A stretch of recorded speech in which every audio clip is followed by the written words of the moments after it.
Alicia, and today we're going to talk about making money as a freelancer, making recurring income. What do I mean by setting up recurring income streams? I mean that you're making money month after month, you're charging your clients, and we're going to get right into what that means, how you set it up, and why this is something that you need to get set up right away. All right. So, with recurring revenue, your company, your business, you as a freelancer, you can have more predictable income because this is income that's coming into you every month. You can have a better business valuation. So if you ever want to sell your business, and you can sell your business, let's say you have a transcription business, you could sell it.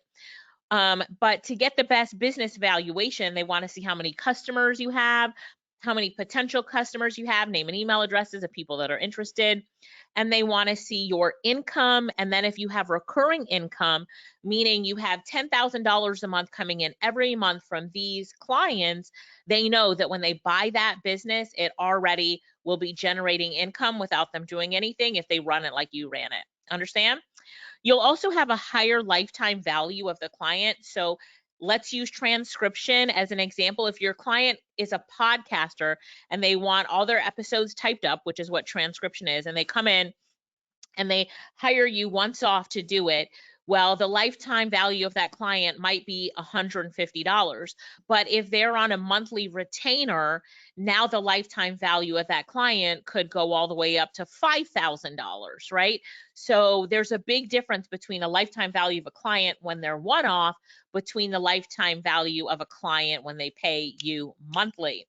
Also, customer loyalty and relationships. You're building your relationships when you're charging them for a service every month, and you're also building your customer, your loyalty. All right, does that make sense? Give me a got it if it makes sense. Yes, yes, yes, if it makes sense.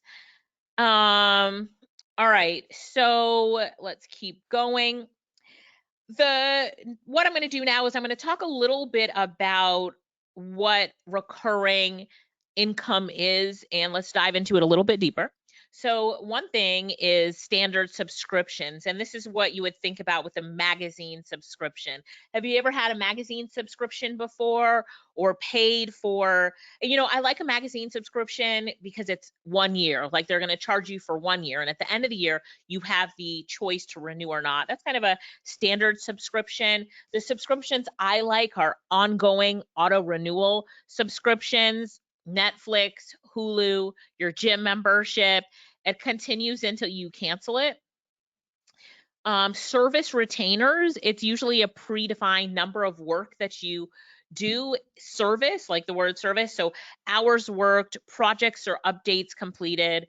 For example, consulting calls, how many you do on the retainer. And we'll talk a lot more about this. This is where we're really going to get into with service retainers. And then online membership. So a monthly price for content, training, monthly coaching, and that sort of thing is your online membership. Now, the benefits of setting this up, again, more predictable income, better business valuation.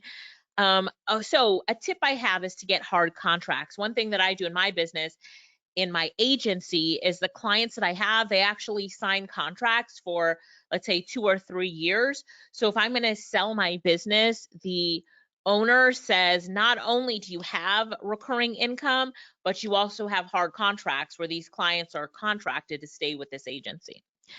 Again, a higher lifetime value, customer loyalty, and benefits. You can turn almost anything into recurring revenue model. So let's get into it. If you sell jewelry, make it a monthly service. So here's a tip. If you sell jewelry on Etsy, sell a monthly box. So they buy a monthly box. Now, kind of the downside of what I've seen so far, I haven't seen how to set up a subscription on Etsy, but they have to come back every month to buy that box. But you could set it up on another platform like PayPal, or Stripe or Square, where they're paying, where they're setting up their subscription. Auto renew is always the goal, but these are just some ideas. So if they just buy one set of earrings from you, you can offer them the first month free in your Jewelry of the Month club. So you know what? I always have jewelry on my desk and oh, here's a bracelet. All right. So if my jewelry business is selling bracelets, every month you're going to get a new bracelet in a box. But let's say that a client buys this bracelet from me. I send it to them in the mail, and there's a flyer. I'm looking for a piece of paper. There's a flyer on the inside that says, your special gift from me. Like, I appreciate you being a customer. You're a first time customer for me. So you're going to get your first month free in our jewelry, our bracelet of the month club. So go to our website, enter in the code first timer, and you'll get your first month free. You know, of course, it's going to take their credit card information so that, you know, all the other months you can charge them. Again, just some ideas. And another idea, if you're on Etsy, is you could sell like a 3-month option or a 6-month option for your box. So this jewelry store, Rainy Day Girl Designs, what they do is they sell you a 3-month option for $60. So you're purchasing 3 consecutive months of boxes. For example, January, February, March. And so now you as a business owner just have to keep track of that. But really, if you're selling jewelry, where's your club, right? Whatever you're selling, I really want you to have in mind that you need to have a club, right? Okay. Let's see. If you sell tech support. So one of our students, Kevin Strite, does this, and he's really good at a certain software. And so what he sells is a monthly membership with 3 different levels, and you can pay for, so you're paying for his support, and he's charging you monthly. You have to be in the club. So if you have a question at any time, you can ask him. And I think he sends you some tutorials or whatever every month. Really smart. I do this with Best Buy, and they have tech support. So it's like Geek Club tech support. I forget what it's called. But for years, I've been paying them a monthly fee to have unlimited tech support. They changed that from unlimited tech support to like 40 requests a year because some people were probably taking way too much advantage of it. But I pay a monthly fee for their tech support, a yearly fee for their tech support. And I have been for years. When I talk to their tech agents, they're like, yeah, we have so many people, majority of people never cash in on it, but they have it just there as that cushion in case they need support. So if you are a coach, you could sell a certain number of sessions.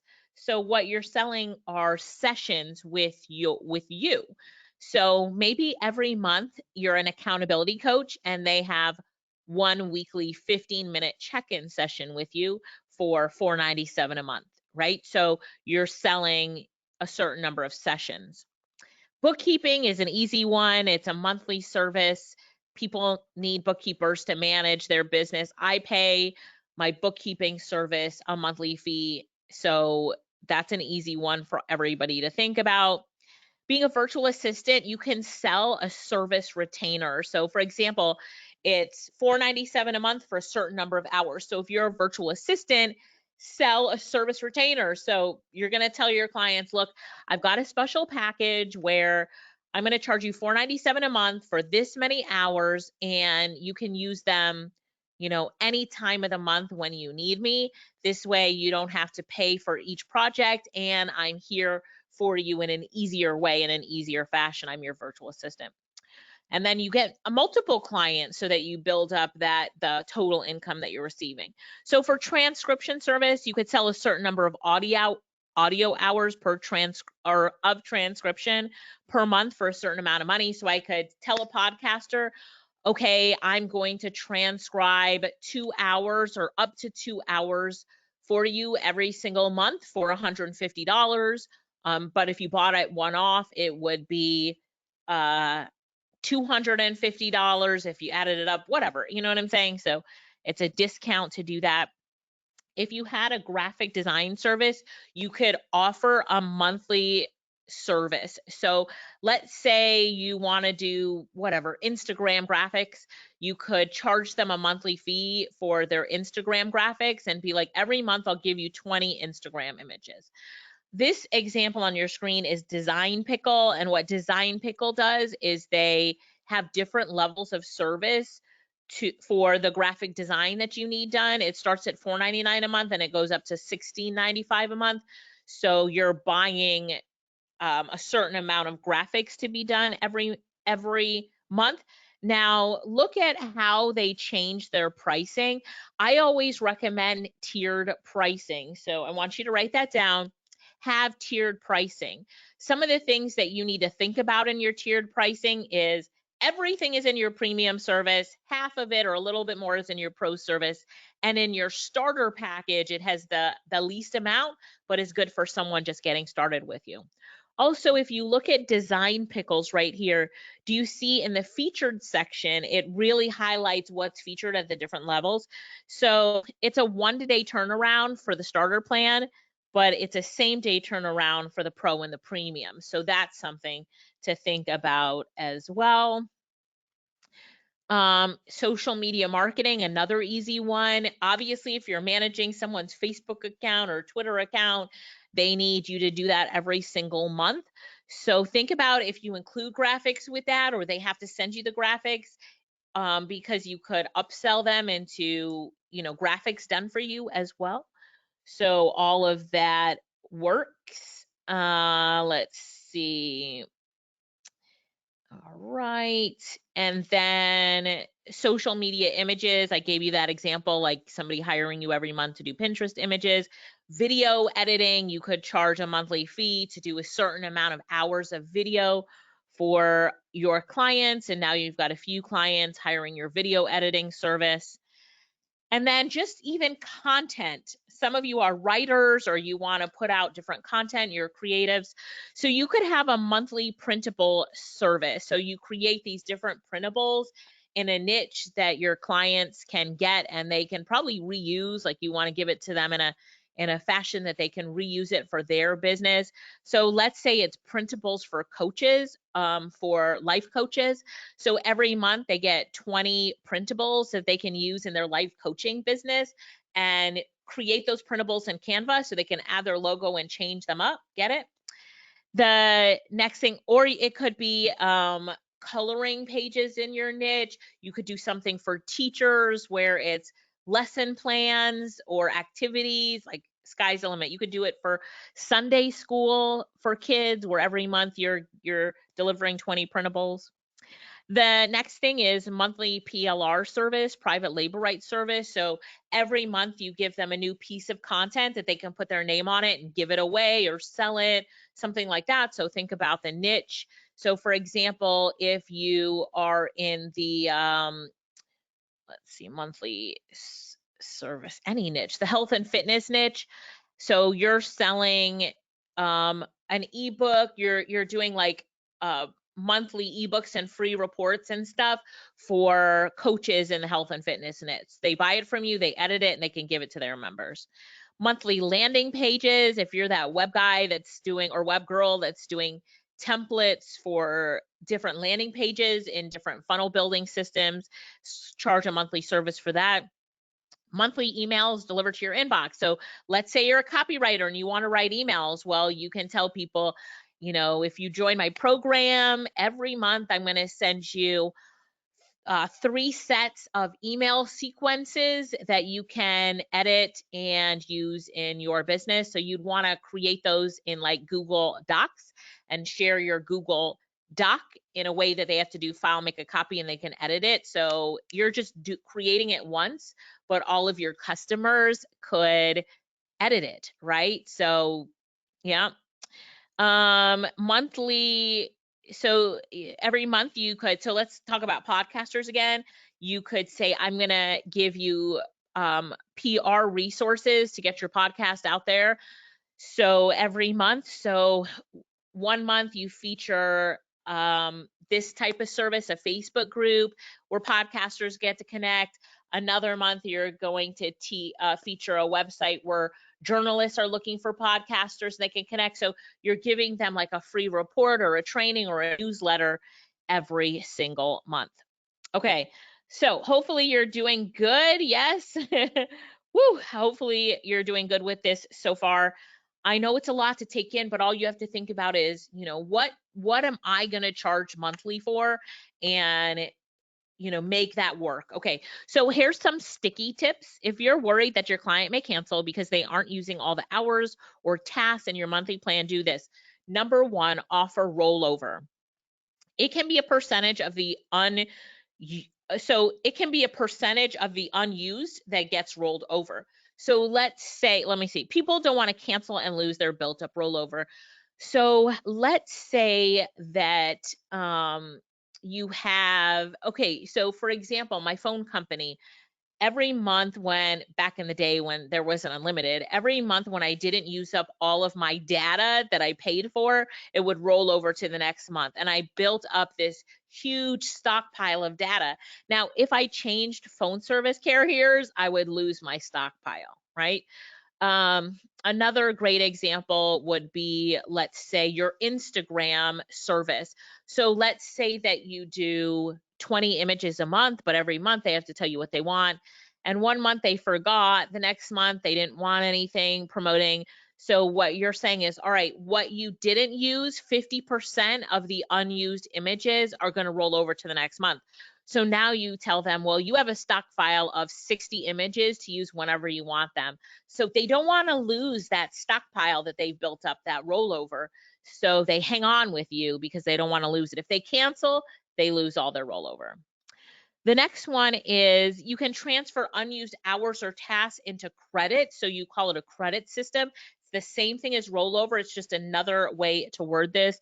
I learned this from my friend Damien. He talks about, he does this in his program where his students can earn credits with their monthly fee. They get credits and they don't ever want to cancel because they'll lose all their credits. So these are credits that they can redeem in the future. This is the same as rollover. You're just positioning it a little bit differently. And a tip is always remind your customers of their rollover credits because they wouldn't want to cancel. Would you want to cancel if you had a bunch of rollover or credits with a service, and if you cancel, you lose all of it? Yes or no? How would you feel if you bought a let's say a article writing service and you're paying $250 a month for 5 articles, and you haven't used it, you haven't used all of the articles, you have a stockpile of 14 articles that you can use at any time, but if you cancel, you lose your stockpile. You're like, oh my gosh, if I cancel and lose my stockpile, that's like wasting money. And who wastes money? We don't waste money. So does that make sense? Yes? Tell me if it makes sense. All right, the next thing is to prevent cancellations. Prevent cancellations by reducing the price of the monthly service if they stay. So somebody wants to cancel, you have a process that they go through. They have to submit a ticket to cancel, and then you say, you know what? We really don't want to lose you, Susie. So what we're going to do is we're going to give you your next 3 months at 50% off, right? And this will help you out, or whatever you're going to do to reduce the price. Or your membership, instead of being 97, we're going to reduce it to 77 because we really want you to stay. All right. So that is something that you could do. All right, here, let's just see. All right. Offer them a month free to catch a break. This is a good idea if they're canceling because of the financial costs. So if they're like, well, I have to cancel because, I just can't afford it this month, be like, you know what? We're going to give you this month free. You've been with us for a long time. We don't want you to lose your credits or your rollover. All right. Offer to pause a membership. Example, pause it for 3 months. So if it's a podcaster and they have your transcription service and they have built up, now they have 22 hours built up, you're going to say, you know what? If I cancel, you're going to lose your 22 hours. So I'm going to pause your membership for 3 months. Instead of canceling it, it'll start back up automatically in 3 months. And you will get to keep your rollover and use it when your membership starts again. And they'll be like, wow, thanks. So that's a good idea too. Also, if you do lose them, you can tell them, send them emails and say, hey, you canceled, but if you come back, we've got this special offer for you. So if they cancel every 3 months or so, make them an offer to return. Now, here's the important part right here. with your recurring service. Do you want to know how to make $1 million with your recurring service? Yes or no? Do you want to know? Do you want to know how to make $1 million with your recurring service? So this is just a screenshot, something to look at to give you a sense of what you need to do. So 5,000 people pay you $17 a month for 12 months, you made $1 million. 2,000 people pay you $42 a month for 12 months, you made $1 million. 1,000 people pay you $83 a month for 12 months, you make $1 million. 500 people pay you $167 a month for your service for 12 months, you make $1 million. 250 podcasters pay you $333 a month for your transcription service for 12 months and you make $1 million, right? I'm just outlining it here for you. Do you see that? Does that visual help you? And how do you set something like this up? Well, if you're taking payments by PayPal, just go to PayPal's help desk and they'll show you how to set up a recurring subscription. The same thing with Fiverr. They have a subscription service. The same thing with Stripe. Wherever you want to collect your money, Square does the same thing. Look for how to set up a subscription. Accept recurring payments by choosing the frequency you want to collect them at. So if this is a weekly or a monthly or a quarterly or a yearly, make sure that you pay attention when you're setting it up to the frequency you want to collect at. And I'll leave you with this. There are plenty of ways to make $1 million, but as you are a service-based entrepreneur, or you're a content creation, or you even sell jewelry, start to look at what you need to do to make $1 million in your business with a subscription. Hope you guys enjoyed this. Let's take some questions really quickly. Charles, would this be for custom work, or could you do this with a standard package, offer the exact same 10 graphics to all your recurring customers? So Charles, Lorette and I did have a subscription that had a start and an end date, and it was for restaurant graphics. So all of our customers serviced restaurants with their graphics, and they all got the same graphics every month to put on their customers' pages. So absolutely. So let's say that you're doing graphics for the health and fitness niche. So all of your clients in the health and fitness niche can get the same graphic packs each month. I will tell you, it's better if you put it in Canva so they can edit it and make it their own if you're going to do something like that. Barbara, thank you. Emma said, awesome. Annette said, this is good stuff. Great, great. Do you have people that can do the different services for each of the examples that you have presented? Robert, yes. I mean, so Robert is asking a question. Okay, let's say he wants to set up a transcription service, which I had 8 years ago, longer than that, 9 years ago. And I actually gave it to someone. One of my students kept it going, but it was a transcription service. And so I wasn't the one doing the transcription. I had a girl doing the transcription. And then if it got to be too much transcription, she had someone else on Fiverr doing the transcription, and then she'd just look it over before it got sent back to the client. So you can outsource everything that we're talking about here. All right. Everything can be outsourced. You want to see an example like Design Pickle, David? If you guys just Google subscription services, so just go to Google, and then this is for David. Let's type in graphic design subscription service. Enter. Design Pickle, Superside, Graphic Zoo, No Limit Creatives, Diddy. So that's it. Just go to Google, and whatever service you want to know about, type it into Google, and you'll see, David, that there will be examples of different businesses doing it. Let me know if that helps you. Let's see. Okay, Barbara.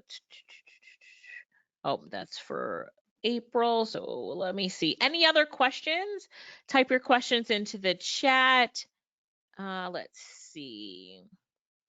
You're selling relationship sessions. How could I engage a client to a monthly membership? This is Karen.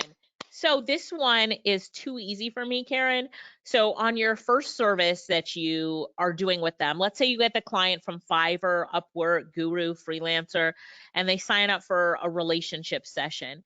At the end of this session, do you think they're going to want more from you? Of course they are. So if I was the relationship coach, can you believe it? I'm a relationship coach. If I was the relationship coach, Karen, I would say, um, David, it was really good having you on today's session. So remember, the 3 things that you're going to work on this week are communication, the love language of your spouse, and taking up some of the house chores that you say you don't do right now. So those are the 3 things that you're going to do. I want you to keep a journal every day with those 3 things listed. And let's come back next week and meet about what you've done and how it has changed your relationship. So that's what we'll talk about next week. And from today on, we're going to meet every Monday at 2 p.m. to get you where you want to be. So I'm going to send you a link that will set up this subscription, and I will send you a link for your Zoom appointment. And if you need to change the time, you can. But Monday at 2 is good for you, right, David?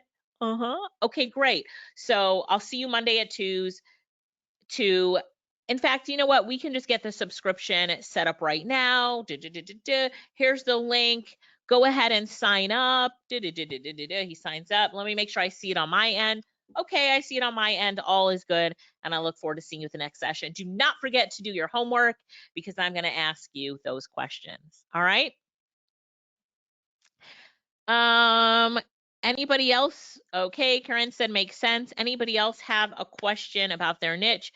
Is it very effective as a career coach? I like the how to make list. So as a career coach, are you saying, I don't understand what you're saying, I like the how to make list, but let's talk about a career coach.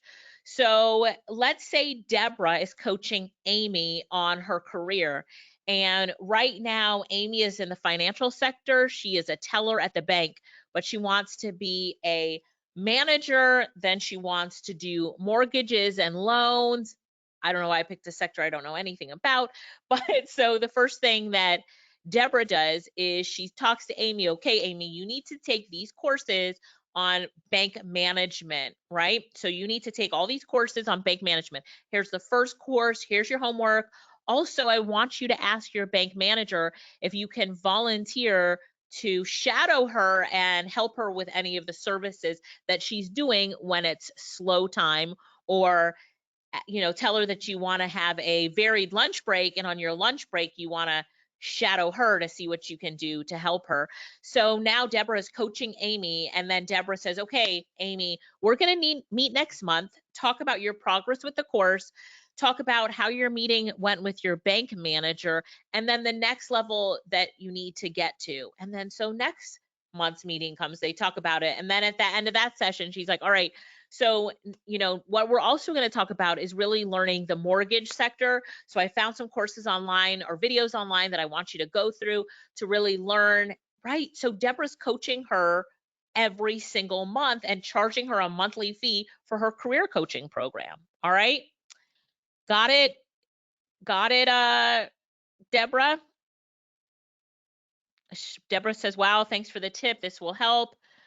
David said, that's good, Alicia. Okay, perfect.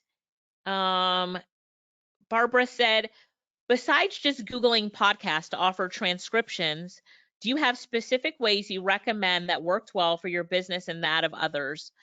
So Barbara, I think you're asking the question, how to find podcasters to do their transcription, right? So first thing, of course, set up your social media profile, start giving podcasters tips, but find out where podcasters are. Where are these podcasters? Where do they hang out? Where do they talk to each other? So let's go to Facebook and let's do a search for podcast groups. Let's find them. Where are they hanging out? Podcast. Okay, here's a group, podcaster group. Podcast guest collaboration community, find a guest, be a guest. So in this group, I'm looking to interview spiritual coaches. Okay, I have a dating and relationship podcast. Okay, Oh my gosh, let's see how many people are in this group. 35,000 members, 35.1 thousand members. Here are the admins.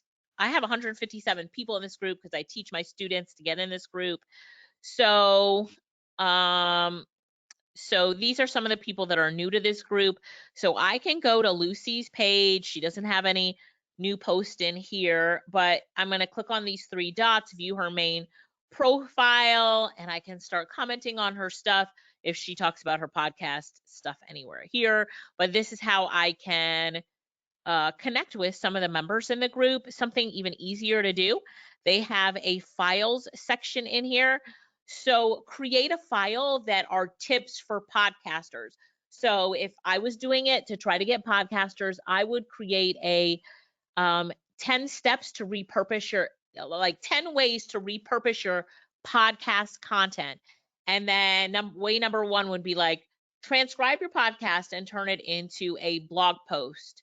Number two would be take that transcript, take that blog post and also make it a LinkedIn article. And you just keep going. So now you're uploading something with value. What did I say? Something with value into this group. And of course, at the end, it's like, you know, I'm Alicia and I transcribe podcasts for podcasters so they can repurpose it. And that is a really good way to give value. You could also post something in the group like, I have a free report that teaches podcasters how to repurpose their content, 10 ways to repurpose their content. Who wants it? People comment that they want it, and you'll be like, okay, I just inboxed you the link. Now you inbox them the link, and what do? You have them, right? You have them where you can communicate with them, you know, ask them how it worked for them and tell them the services that you have. All right. So find out where your ideal client hangs out, deliver value, be parts of the conversations, get to know the members, etc., etc., etc. Deborah says, wow, thanks for the tip. Chris says, lots of good ideas and tips. Thank you, Chris. Charmaine says, it seems like giving the clients homework helps with them become recurring clients. Yes, if you notice our accountability coach who you don't pay anything to or charge any, you know, she's not charging you extra, but when she signs up a session with you, most of the time she will, right, April? Most of the time she will, you know, onboard you, tell you things to do, and set up a next meeting with you and give you homework, things that you need to do before that next meeting. That puts it in your mind that there's the next meeting. There's also something I do every single time in recurring services like this. It's called assume the sale. You automatically assume that that person is going to sign up for a monthly subscription. So you give them homework, you give them the subscription link. It was ready before that session even started, and you tell them what you're going to talk about on the next session. All right. Does that help, Charmaine? Liz said a great way to find podcasters is at the Podfest Expo. I actually spoke at Podfest once, and I don't even have a podcast, but hey. Oh, look at that. The expo is coming up. Hilton Orlando. Look at that. Maybe I'll go next year. But hey, if you're a transcriber, imagine going to an event. Thanks for sharing this, Lil Ree. Imagine going to an event where 1,000 of your customers are walking around in the hall. What do you have? You have your card. You have a little postcard with that 10 things checklist that they're not going to throw away. And while the sessions are going on the inside, you are outside making connections and talking to people. Your business will explode. The biggest explosions I've had are always at events. Always at events. That is gold, right? Barbara said, Podfest. I now live in Venice, Florida. Thank you so much. So Little Ree, thank you so much. Any other tips you guys want to drop? Like Little Ree dropped that tip. Is there an app or program for transcribing into sign language? Transcribing into sign language. So you're talking about turning audio into sign. I wouldn't even know how to Google that, but let's start off with, let's see, turning audio into sign.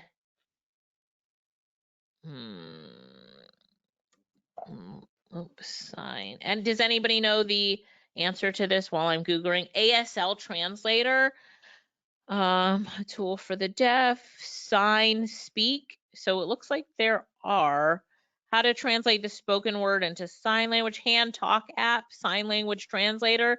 So that's what you would Google, turning audio into sign language, and go down that, Christy. Barbara said, great, I'll use that specific Facebook group. I can do the free report, the list, etc. Fantastic. All right, Barbara, report back. Report back. Thank you, David. Charmaine, it makes sense. Okay, Lil Reese at ASL. Thank you. Barbara. Well, Barbara, get in your car. And you know what? So Barbara says, wow, this, it's already started. So how do you find other events? Events for podcasters, right? Another Google would be podcast event. So let's see what events are coming up. Search more events. There's a Pod Expo coming up in Atlanta. Podcast launch. Podcaster International Day of Podcast. Okay, so Google Events is what I was just looking at right there to search events. Podcast conferences, the best ones to attend in 2020 and 2022. VO Atlanta Voiceover Con. Okay, let's go down to, there's Podfest Expo in Orlando. And then now here's the ones that are coming in after. Podstock International Women's Podcast Festival. It's in London and virtual. So if it's a virtual, you'd want to see how you can network with people. There's one in Boise. There's the Podathon, etc., etc., etc. Got it, Barbara? Deborah said this is an eye-opener. Thank you. You're welcome. Facebook show events new to you too. Emma is right. So if you go to Facebook and you go into podcast, I'm trying to remember how I've done it on Facebook search. Do you remember, Emma?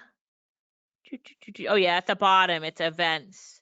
So if I just typed in podcast, can you see my screen? You can. So in the search results at the bottom, I typed in the word podcast, then I typed on events. And then you have different podcast events. This one is at 12, happening now. Q podcast. So there's different things that you can find here as well using Facebook events. And there's also Eventbrite and different things, but start off with Google. You are welcome, Barbara. You are welcome. All right. Now I'm trying to see if I answered everyone's questions. Did I answer everyone's questions? And so when it comes to finding clients, we're using Barbara as an example for how to find podcasters, but use this in any industry that you're in and going into. So if you're offering services for life coaches, look, where do they hang out? What events are coming up, et cetera, et cetera. So if you have a life coach who, or that podcaster who's launching her podcast and she set up an event for it, it's on Facebook events, it's on Google events. Obviously, she's excited about her podcast. Connect with her. Let's see. Is it ethical to offer the same tiered service as some of the other subscriptions offer? Absolutely, Robert. Just change it up to be uniquely yours. So if theirs is social media starter package, you're going to have something like social media silver. If you're worried about that, just change things up. Thank you, Karen says, how do you pronounce your name? Is it Karen? Uncle Google knows everything. Yes, that is true. Okay. Yes. Facebook is very good. There's groups, there's places, there's also, so podcasts, let's look for other groups. I showed you my favorite group that that I really tell all my students to get in, and this one is up here because it's so active. Here's another one, podcast community, Buzzsprout podcast community. One of the things that I do when I look at groups is I look at how many members are in it. So this one has 14,000 members. This one has 35, 25, and also sometimes it'll show you like unread posts, or it'll show you how many posts a day. So it shows you the unread if you're already in that group, but it shows how many posts a day. 10 posts a day, it's an active group, and that's what I would want to join. 2 posts a day, not so active. Doesn't even have that many members, 1.9 thousand. 10 plus posts a day, more than 10 a day. 20 a week, okay, not too bad. But don't do anything that has like, let me go to the bottom and see if I can find one that, if it doesn't say it or it says 4 posts a month, run. It's a dead group, 4 posts a month. Got it? If you got that, type got it in the chat. Okay, Karine, you are Spanish German. Okay, so am I saying it right? Thank you. I'm glad that you love my tips, guys. All right, everybody's got it. Barbara says, yes, I've used Facebook groups to market things. Use Facebook groups, deliver value. I showed you how to do that. All right, as we wrap it up, we've got 3 minutes left. Any other questions? Any other questions? And this is what I really want you to walk away from this presentation thinking about is how are you going to make your $1 million with recurring services? So how are you going to do it? What are you going to focus on? And how are you setting yourself up for whatever you're offering, that there's a monthly price to it. So I hope that this really helps you.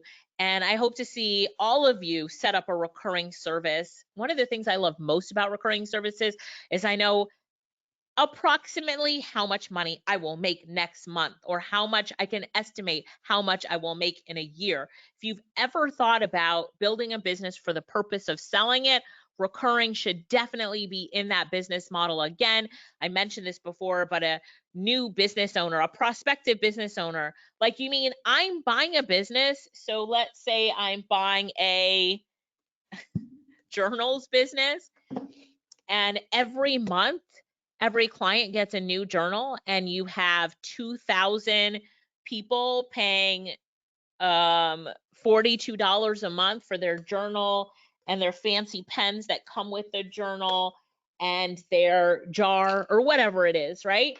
Now, that's $1 million business. And me as a new business owner buying that, you have recurring customers. So the minute that I buy that, I'm already in a business that's going to make me $83,333 a month and $1 million a year, right? Boom. So you probably will never want to sell it, but who knows, that you might get $10 million for selling $1 million business. So really think about that, and it'll take you to the next level. Okay. Did you enjoy this presentation? Tell me in the comments below, and I really look forward to your feedback. Let me know how this worked out for you. Tell me about it in the future, and set up the recurring service. Your clients are out there. You can find them. And what I like to do is take a paper and a pen. So I have journals. I have 3 journals on my desk right now, but take out a paper and a pen and start to write down all of your ideas. There's no dumb idea. If the idea is already done, like a graphic design service, Design Pickle is already there, then that is not a bad thing. That is a good thing, because you know that the service is in demand. Now, before Design Pickle came on the scene, there was no service for that, but they knew that it would be a hit. They were rejected by a bunch of different startups that they asked to help them and for funding, but they knew, hey, this is something that people and business owners need. So they jumped into a market that's brand new for them, and they are at the top of the industry for it. So you can go into a market that's already established, you will make money, or you can go into a market that's not established and establish it, and you will make money. So I'm just saying, as long as you know that there are customers to be had, that the service is something that is needed, that it solves the problem for people. What problem does Design Pickle solve? It solves the problem of entrepreneurs and businesses who need a graphic designer but don't want to hire one and put one on staff. They can just pay monthly for this service, and have their graphic designer, right? So think about what problem it solved. Okay, so glad that you guys enjoyed this session. Watch it once or twice more just to get a handle on what you're going to do. Write down all of your ideas and put it into practice. Thanks so much, and bye for now. Bye. Bye, everybody. Bye.